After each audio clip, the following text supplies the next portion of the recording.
पवन सिंह करने वाले हैं बहुत जल्द धमाल, क्योंकि एक साथ आ रहे हैं दो गाना। तो क्या है पूरा खबर आपको बताते हैं चैनल के माध्यम से।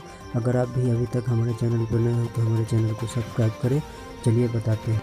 एक सॉन्ग गणनायक फिल्म से अपलोड किया जाएगा, जो कि पूरा फाइनली ऑब्जेक्ट आ चुका है। और इधर पुदीना 2 सॉन्ग का भी रिकॉर्डिंग फाइनल कर लिया गया है। बहुत जल्द आप लोगों के बीच बड़ी धमाल होने वाला है। अगर आप भी पावर स्टार पवन सिंह का फैन है तो हमारे चैनल को सब्सक्राइब जरूर करें, जो कि 2 गाने back to back Pawan Singh करने जा रहे हैं धमाल।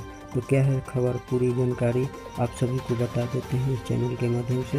अब हमारे चैनल पर जरूर इसी तरह भोजपुरी से रिलेटेड हर तरह के खबर पाने के लिए हमारे चैनल को सब्सक्राइब जरूर करें।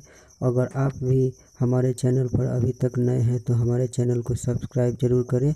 चलिए मिलते हैं अगले वीडियो में, तब तक के लिए आप सभी को धन्यवाद।